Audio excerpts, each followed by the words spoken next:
नमस्कार। वीडियो की संख्या में देखते हैं समसामयिक घटना चक्र की प्रस्तुति। उत्तर प्रदेश लोक सेवा आयोग द्वारा आयोजित सहायक अध्यापक प्रशिक्षित स्नातक श्रेणी परीक्षा यानी जिसको एलटी ग्रेड टीचर भर्ती कह रहे हैं, उसके इस लेक्चर को देखते हैं। यानी इसमें दिया गया जो नोट्स से समसामयिक घटना चक्र को उसको देखते हैं। परीक्षा है तो इसमें टेस्ट सीरीज विज्ञान साइंस के लिए है, तो साइंस के लिए जो कैंडिडेट हैं उनके लिए उपयोगी होगा। Very very important. इसमें फिजिक्स एंड केमिस्ट्री है, तो इसमें 30 नंबर जो आपका जीएस का उसको सबसे पहले देखते हैं। इसको आप यहाँ देख लें, इसके अनुक्रम का प्रैक्टिस सेट इत्यादि दिया गया है। इसमें LT grade exam 2025 science physics और केमिस्ट्री टेस्ट 1 है, और इसमें सबसे पहले इसका पार्ट 1 जनरल स्टडीज होगा जो 30 नंबर का है। सॉरी, इसमें 30 नंबर का नहीं बल्कि 30 प्रश्न होंगे, और यह 60 नंबर का होगा। यह पार्ट 1 जनरल स्टडीज जिसको जीएस कहते हैं। इसमें 30 प्रश्न हैं और प्रत्येक प्रश्न 2-2 नंबर के, यानी 60 मार्क्स का। यह वेरी वेरी इंपॉर्टेंट निर्णायक है पीटी एग्जाम या छटनी वाला एग्जाम, क्योंकि इसमें मेंस भी इस बार लागू किया है, जिसमें 150 प्रश्न होंगे, जिसमें से 30 आपका जो प्रश्न है वो जीएस के 100 और जो 120 प्रश्न होंगे वो सब्जेक्ट से यानी फिजिक्स और केमिस्ट्री से होंगे।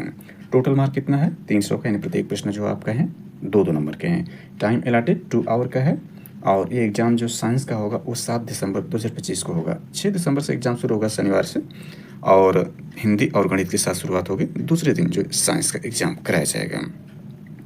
इसमें जनरल स्टडी देखें तो इसके अंतर्गत जो सामान्य दिन इसके पाठ्यक्रम देखें तो जो अपर पीटी का एग्जाम यानी जो उत्तर प्रदेश लोक सेवा आयोग द्वारा प्रवर्तन सेवा परीक्षा एग्जाम कंडक्ट कराता है, उसी के सिलेबस के टोटल पार्ट यहाँ पर दिया गया 30 नंबर के, हालांकि वहाँ 150 नंबर के प्रश्न होते हैं। पहले टॉपिक देखें जो आपका जीएस है, उसमें जो है कुल मिलाकर देखें तो 9 टॉपिक के अंतर्गत कवर किया गया। इसमें पहली टॉपिक भारत का इतिहास में भारतीय राष्ट्रीय आंदोलन के अंतर्गत प्रश्न पूछा जाएगा। भारत में विश्व का भूगोल, भारत में विश्व का भौतिक एवं आर्थिक भूगोल होगा। भारतीय राजनीति एवं शासन, संविधान, राजनीतिक व्यवस्था, पंचायती राज, लोक नीति एवं आधारित मुद्दे इत्यादि पर प्रश्न पूछे जाएंगे। चौथी टॉपिक भारतीय अर्थव्यवस्था और सामाजिक विकास होगा। 5वीं टॉपिक राष्ट्रीय और अंतर्राष्ट्रीय महत्व की समसामयिक घटनाएं, जिसमें खेलकूद के प्रश्न भी सम्मिलित होंगे। और 6वीं भारतीय कृषि से संबंधित प्रश्न पूछे जाएंगे। 7वीं कॉमन साइंस होगा, जिसमें भारत के विकास में साइंस और टेक भी रहेगा। और प्रारंभिक गणित हाई स्कूल स्तर का, जिसमें अंकगणित, बीजगणित और रेखागणित होगा। इसके अलावा 9वीं टॉपिक भी स्पेशल से भी प्रश्न पूछे जाएंगे। कुल मिलाकर इन टॉपिक यानी भारी भरकम टॉपिक है, लेकिन प्रश्न 30 प्रश्न ही पूछे जाएंगे और मार्क्स 60 है, इसलिए ये इंपॉर्टेंट हो जाता है। तो चलिए इसके प्रश्नों को देखते हैं, हालांकि यहाँ पर प्रिंटेड इंग्लिश में इसका हिंदी में ट्रांसलेट करके इसको एक्सप्लेनेशन करेंगे। तो इसमें देखिए पहला प्रश्न आपका इस प्रकार से है कि who of the following mention about the meeting of Sandrocottus Chandragupta Maurya with Alexander the great, यानी जो है सेंड्रोकोटस चंद्रगुप्त मौर्य को कौन कहा अलेक्जेंडर ग्रेट के रूप में? तो इसने जस्टिन, जो इतिहासकार जस्टिन है, उसने जो है जस्टिन इतिहासकार जो है इसने सेंड्रोकोटस चंद्रगुप्त मौर्य को कहा है। तो पहले का यह रहा कि ये पूछ सकता है इतिहास कौन सा इतिहासकार है जो सेंड्रोकोटस चंद्रगुप्त मौर्य के रूप में पहचान की है, तो जस्टिन है। In which region was the Chola empire expand, यानी जो चोला एम्पायर था वो कहाँ तक विस्तृत था? तो इसका सही आंसर जो है वो डी है, मतलब Coromandel coast and some region of Deccan, यानी कोरोमंडल का तट और कुछ भाग जो डेक्कन यानी दक्षिण का जो प्रायद्वीप पठार है उसके भाग तक जो है चोला एम्पायर एक्सपेंड था। चलिए तीसरे प्रश्न को देखते हैं। तीसरा प्रश्न यह कि who was the first sultan of Delhi to participate in the public celebration of Holi, यानी दिल्ली का वह कौन सा पहला सुल्तान था जो होली में सार्वजनिक रूप से पार्टिसिपेट करता था या भाग करता था? तो बी है, यानी मोहम्मद बिन तुगलक। थोड़ी जानकारी इसमें एक्स्ट्रा ऐड करना चाहें तो यह ध्यान दें, मोहम्मद तुगलक के बारे में देखें तो यह है कि मोहम्मद बिन तुगलक यानी गयासुद्दीन के बाद जूना खां मोहम्मद बिन तुगलक के नाम से दिल्ली के सिंहासन पर बैठा। यानी इससे पहले जो तुगलक वंश में गयासुद्दीन था उसकी मृत्यु हो गई, तो जूना खां जो था मोहम्मद बिन तुगलक के नाम से दिल्ली के सिंहासन पर बैठा था। मध्यकालीन सभी सुल्तानों में से मोहम्मद बिन तुगलक सर्वाधिक शिक्षित, विद्वान, योग्य व्यक्ति था। मोहम्मद बिन तुगलक को अपनी सनक भरी योजनाओं, क्रूर कृत्यों और दूसरे के सुख दुख के प्रति उपेक्षा भाव रखने के कारण स्वप्नशील, पागल एवं रक्त पिपासु कहा गया है। मोहम्मद बिन तुगलक ने कृषि के विकास के लिए अमीर ए कोही नामक एक नवीन विभाग की स्थापना किया था। वेरी वेरी इंपॉर्टेंट है। मोहम्मद बिन तुगलक ने अपनी राजधानी दिल्ली से देवगिरी में स्थानांतरित किया, उसका नाम दौलताबाद रखा। सांकेतिक मुद्रा के अंतर्गत मोहम्मद बिन तुगलक ने पीतल, फरिश्ता के अनुसार तांबा जो है बर्नी के धातुओं के सिक्के चलाए, तो उनका मूल्य चांदी के रूप में टंका के बराबर होता था। अफ्रीकी यानी मोरक्को का यात्री इब्न बतूता लगभग 1335 में भारत आया। सुल्तान ने इसे दिल्ली का काजी नियुक्त किया। 1342 ईस्वी में सुल्तान ने इसे अपने राजदूत के रूप में चीन भी भेजा था। इब्न की पुस्तक रेहलान में मोहम्मद तुगलक की समय घटनाओं का वर्णन मिलता है।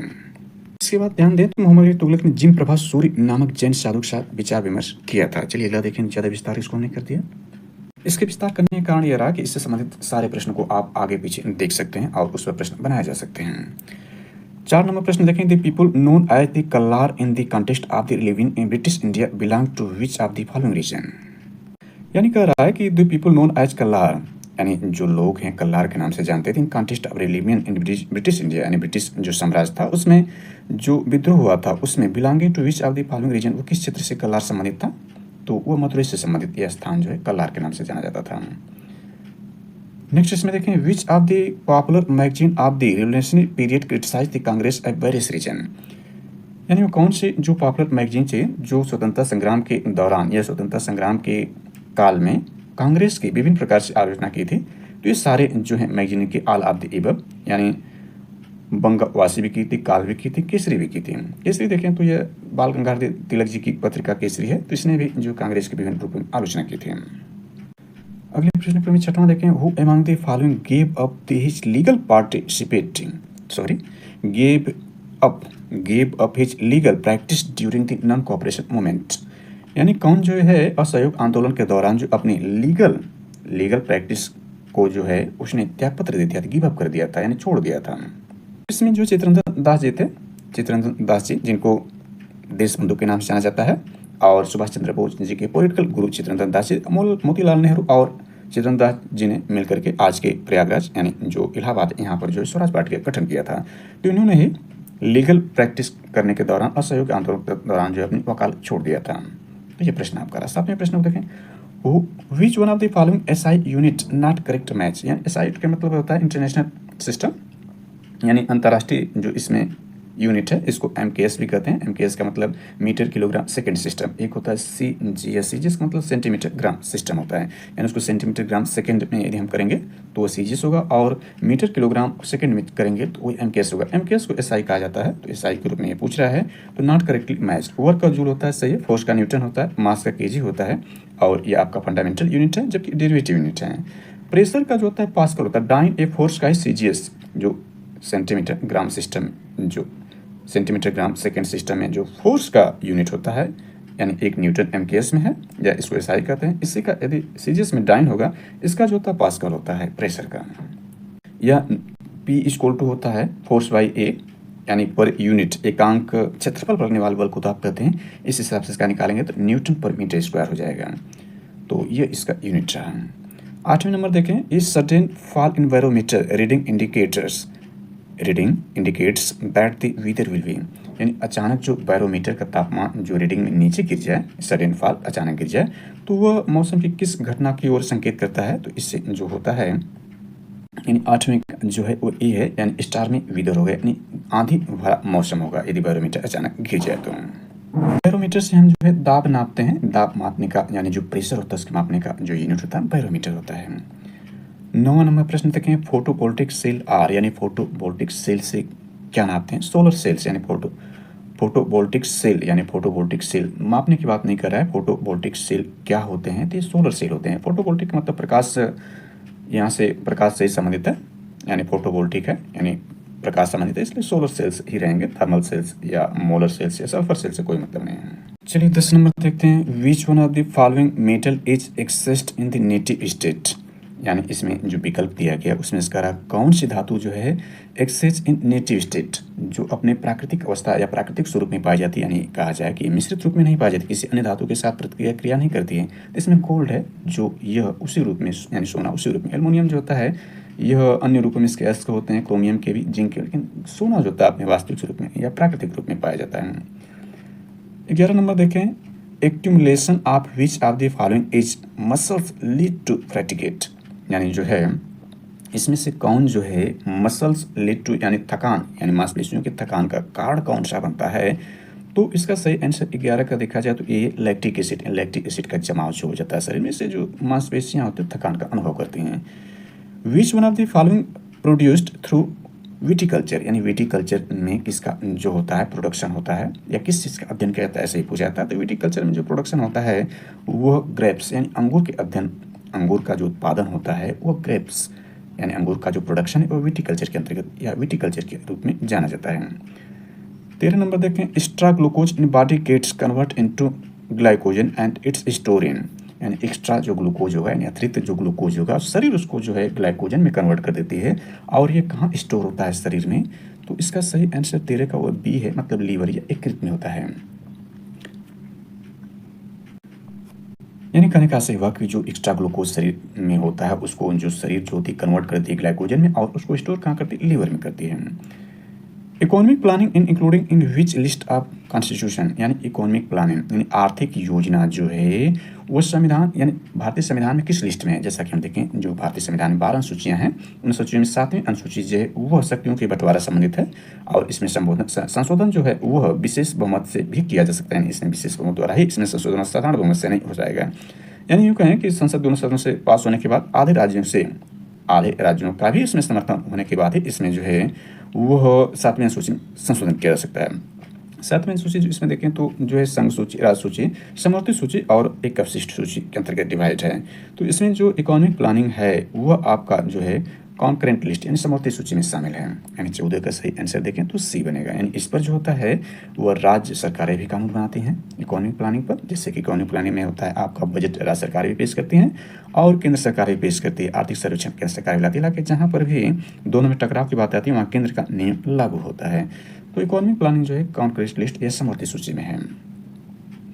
In which petition judiciary order executive to perform their duty, यानी 15 का सही आंसर बी है, मैडनेस।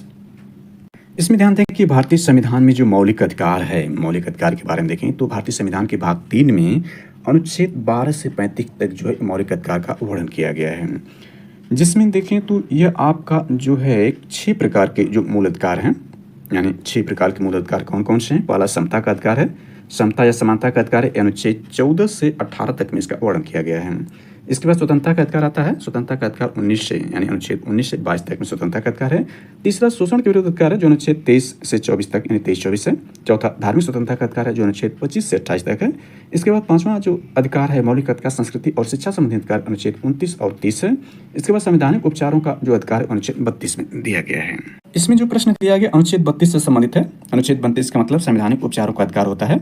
संवैधानिक उपचारों के अधिकार को डॉक्टर भीमराव अंबेडकर ने संविधान की आत्मा कहा है। अनुच्छेद 32 में देखें तो इसके अंतर्गत मौलिक अधिकारों को प्रवर्तित कराने के लिए समुचित कार्रवाइयों द्वारा उच्चतम न्यायालय यानी सुप्रीम कोर्ट ऑफ इंडिया ने आवेदन करने का अधिकार प्रदान किया है। इस संदर्भ में सर्वोच्च न्यायालय को 5 तरह के रिट निकालने की शक्ति प्रदान की गई। तो 4 यहाँ पर दिए गए हैं, एक और रिट होती है, इस पर चर्चा कर लें। तो पहला होता है हावर कार्पस। हावर कार्पस जो ये आपका इसको बंदी प्रत्यक्षीकरण कहते हैं, यानी बंदी को प्रस्तुत किया जाए न्यायालय के सामने। दूसरा होता है परमादेश होता है, इसी को मैंडेनेस कहते हैं, यानी परमादेश यही है कि हम आदेश देते हैं। इसके बाद प्रतिषेध लेख होता है, प्रोहिबिशन उत्प्रेषण होता है। इसके बाद अधिकार परीक्षा यानी क्यू वारंटो, यानी 5 प्रकार के जो होते हैं वो रिट जारी करने सुप्रीम कोर्ट को अधिकार होते हैं। तो इसमें संबंधित प्रश्न देखें, यानी जो ये परमादेश से इसमें सुप्रीम कोर्ट क्या करता है, यानी हम आदेश देते हैं, सुप्रीम कोर्ट कहता है हम आदेश देते हैं। यह एक नियंत्रण जिसे न्यायालय द्वारा सार्वजनिक इकाई, निगम, अधीनस्थ प्राधिकरण या सरकार के खिलाफ समान उद्देश्य के लिए जारी किया जा सकता है। इसको ध्यान रखें। यह रिट किसको जारी नहीं कर सकते, यानी इस सुप्रीम कोर्ट जो यह परमादेश या हम आदेश देते हैं किसको जारी नहीं करते हैं, निजी व्यक्तियों इकाई के विरुद्ध यह नहीं जारी किया जा सकता। गैर संवैधानिक विभाग के विरुद्ध भी ये जारी नहीं किया जा सकता है। इसमें देखें जो यह आपका अधिकार परीक्षा है, यानी इसमें तो रोकता है कि हम आदेश देते हैं, यानी ये पिटीशन जो है जुडिशरी एक्सिक्यूटिव यानी कार्यकारी उसके परफॉर्मेंस यानी ड्यूटी नहीं कर रहा है तो उसके खिलाफ जो जुडिशरी आदेश देती है इसमें। जबकि अधिकार परीक्षा होता है, इसमें यह किसी व्यक्ति द्वारा लोक कार्यालय में अवैध अनुकरण, जैसे कोई व्यक्ति जो है अवैध रूप से जॉब पा लिया या कोई अवैध रूप से जो है नौकरी कर रहा है या कोई भी अवैध रूप से कार्य कर रहा है, उसके खिलाफ जो है रिट दायर करके उसके खिलाफ जो है कार्रवाई की जा सकती। कोई भी कर सकता है नागरिक, कोई भारतीय नागरिक इसको जो है रिट के माध्यम से किसी भी व्यक्ति जो अवांछित है, जो गलत रूप से नौकरी कर रहा है, उस पर ये जाकर ये रिट दायर कर सकता है सुप्रीम कोर्ट में। इस रिट की भी सीमाएं हैं कि इसमें मंत्रिमत यानी जो मंत्रिमंडल है, मंत्रिमंडल कार्यालय, निजी कार्यालय के विरुद्ध यह जो है रिट अधिकार परीक्षा जारी नहीं किया जा सकता है। जबकि हावर कार्पस देखें तो यह होता है शरीर को प्रस्तुत किया जाए, इसको परमादेश का यानी बंदी प्रत्यक्षीकरण का मतलब होता है शरीर को प्रस्तुत किया जाए, यानी उस व्यक्ति के संबंध में न्यायालय द्वारा जारी आदेश जिसे दूसरे द्वारा हिरासत में रखा गया उसे न्यायालय के सामने प्रस्तुत करना, यह बात कहता है। इसके बाद यहाँ जो प्रोहिबिशन है, प्रोहिबिशन जो इसको देखें यानी इसका मतलब होता है प्रतिषेध होता है, रोकना होता है। इसे किसी उच्च न्यायालय द्वारा अधीनस्थ न्यायालयों को या अधिकरणों को अपने न्याय क्षेत्र से उच्च न्यायिक अधिकारियों को करने से रोकने के लिए जारी किया जाता है। परमादेश सीधे सक्रिय रहता है, प्रतिषेध सीधे सक्रिय नहीं रहता है। यह ध्यान दें कि यह जो प्रतिषेध है, प्रतिषेध संबंधी रिट सिर्फ न्यायिक क्षेत्र एवं अर्ध न्यायिक प्राधिकरण के विरुद्ध ही जारी किया जा सकता है। चलिए अगले प्रश्न को देखते हैं, यानी ज़्यादा हमने एक्सप्लेन कर दिया। तो 16 नंबर प्रश्न देखें, which of the following is empowered to make law of economic and social planning beside the infant and minors in India. इन 16 का सही आंसर देखें तो ये सी होगा। सी का मतलब ये हो गया both are central and state government, यानी इसमें राज्य और केंद्र दोनों जो है कानून बनाती हैं इस पर, यानी इस समवर्ती सूची में है। विच ऑफ द फॉलोइंग एम्पावर्ड, यानी किसको अधिकार दिया गया है, किसको शक्ति है मेक द लॉ यानी कानून बनाने के लिए इकोनॉमिक एंड सोशल प्लानिंग, यानी इकोनॉमिक यानी आर्थिक और सामाजिक planning beside the infant and minor in India, यानी जो है बच्चे और जो अल्पसंख्यक लोग हैं, यानी beside the infant and minors, यानी इन्फेंट्स और माइनर्स के अलावा जो बना सकते हैं यानी कानून इसमें, तो बोथ दोनों बनाती हैं, यानी सेंट्रल और स्टेट गवर्नमेंट दोनों को ये पावर है लॉ बनाने के लिए। 17 नंबर कहते हैं which of the following sustainable development goal and STG. STG ये है will target to water availability for all and its permanent management up to 2030 in India. तो 17 का जो सही आंसर वेरी वेरी इंपॉर्टेंट है, ये है एक मतलब एसटीजी 6 है, यानी ये ध्यान रखें कि 2015 में जो है संयुक्त राष्ट्र महासभा द्वारा 17 गोल को जो है प्राप्त करने का लक्ष्य 2030 तक, यानी अगले 15 वर्षों के लिए बनाया गया था।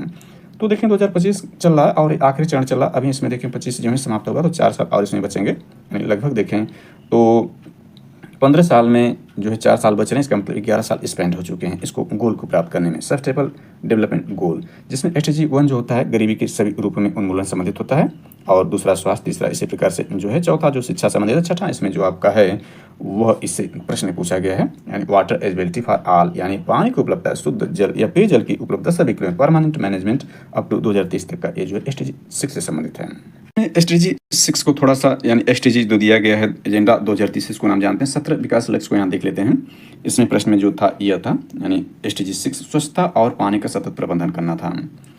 पहला देखें एसडीजी गरीबी की सभी रूपों की पूरे विश्व में समाप्ति है, दूसरा एसडीजी भूख की समाप्ति, खाद्य सुरक्षा और बेहतर पोषण की टिकाऊ कृषि को बढ़ावा देना, और एसडीजी 3 स्वास्थ्य सुरक्षा और स्वस्थ जीवन को बढ़ावा देना, एसडीजी 4 समय से गुणवत्तापूर्ण शिक्षा सुनिश्चित करना। ये जो आपका है अपर पीटी एग्जाम यानी पीपीएससी द्वारा आयोजित जो था आपका प्रवर्तन सेवा प्रारंभिक परीक्षा, जिसको 12 अक्टूबर को कंडक्ट कराया था, इसमें यह प्रश्न पूछा था। तो पीपीएससी का फेवरेट है, इसलिए आप एलटी ग्रेड के जो जीएस के 30 प्रश्न उसमें भी इसको आप समान रूप से उपयोगी मानते हैं, इसको तैयार कर लें। एसडीजी 5 देखें लैंगिक समानता के साथ महिलाओं और लड़कियों को सशक्त बनाना है, 6 को हमने देख लिया। 7वां इसमें विकल्प में दिया गया था सस्ती विश्वसनीय टिकाऊ आधुनिक ऊर्जा तक पहुंचे। 8वां स्टेज आर्थिक विकास और उत्पादक रोजगार तथा बेहतर कार्य बढ़ावा, ये भी विकल्प में था। समावेशी और सतत औद्योगिकरण को बढ़ावा देना, ये भी विकल्प में था, यानी एसडीजी 9। एसडीजी 10 को देख सकते हैं देशों के बीच व्याप्त असमानता को कम करना। एसडीजी 11 टिकाऊ शहर और मानव बस्तियों से संबंधित है। इसके बाद एसडीजी 12 देख सकते हैं अस्थायी खपत और उत्पादन पैटर्न सुनिश्चित करना। एसडीजी 13 जलवायु परिवर्तन उसके प्रभावों से निपटने के लिए तत्काल कार्रवाई करें। एसडीजी 14 महासागरों, समुद्र और समुद्री संसाधनों का संरक्षण तथा उपयोग करना है। एसडीजी 15 स्थलीय पारिस्थितिकी प्रणाली, सुरक्षित जंगलों, भूमि क्षरण और जैव विविधता को सुरक्षित करना है। एसडीजी 16 शांतिपूर्ण और समावेशी समितियों को बढ़ावा देना है। एसडीजी 17 वैश्विक भागीदारी को सुनिश्चित करना है। ऐसे देख सकते हैं कि एसडीजी 6 और 7, 8 को भी विस्तार समझिए। इसके बाद 18 नंबर प्रश्न देखें तो which among the following is providing list institutional credit to agriculture and allied activity in recent years. तो 18 का सही आंसर देखें तो 18 का जो सही आंसर बी है, फॉरेन प्राइवेट बैंक, यानी जो है विदेशी जो निजी बैंक है उन्होंने which among the following provided list institutional credit to agriculture and allied activity in recent year, यानी अभी जो रिसेंट ईयर है या तत्काल जो वर्षों रहा उसमें एग्रीकल्चर और उससे संबंध गतिविधियों के लिए जो इंस्टीट्यूशनल क्रेडिट जो दिया है वो फॉरेन प्राइवेट बैंक दिया है। इसमें विच अमंग द फॉलोइंग के अंतर्गत ये प्रश्न जो है बी इसका आंसर सही रहा। इसके शेष पार्ट को नेक्स्ट लेक्चर में देखा जाएगा। इसमें देख सकते हैं कि एलटी ग्रेड परीक्षा 2018 साइंस से संबंधित जो प्रश्न पूछे गए उसमें देखें फिजिक्स के अंतर्गत ये सारे प्रश्न परीक्षा थी 29 साल 2018 कराया गया था। ये पहली बार एलटी ग्रेड का एग्जाम इससे पहले हुआ था और ये दूसरी बार कंडक्ट करा रहा है। बाहरी जो इसमें इंतजार प्रतियोगी छात्रों को करना पड़ा, लगभग देखें 7 साल का इसमें इंतजार करना पड़ा। हालांकि ये भर्ती विवादित रही थी, कई परीक्षा एजेंसियों जो रडार पर थी, परीक्षा अधिकारी भी इसमें रडार थे क्योंकि इसमें काफ़ी धांधली की शिकायत आई थी। तो विज्ञान के अंतर्गत देखें इसमें पहले भौतिक विज्ञान फिजिक्स है, इसके आप देख सकते हैं प्रश्नों को किस प्रकार से प्रश्न इसका सॉल्यूशन भी साथ में दिया है घटना चक्र, तो इसको एक नज़र आप देख लें। इसको नेक्स्ट लेक्चर में इसको एक्सप्लेन करते हैं, यानी डिटेल से एक्सप्लेन करेंगे और इसको समझाने का प्रयास करेंगे। तो अगला लेक्चर का वेट करें आप। Thanks for watching this.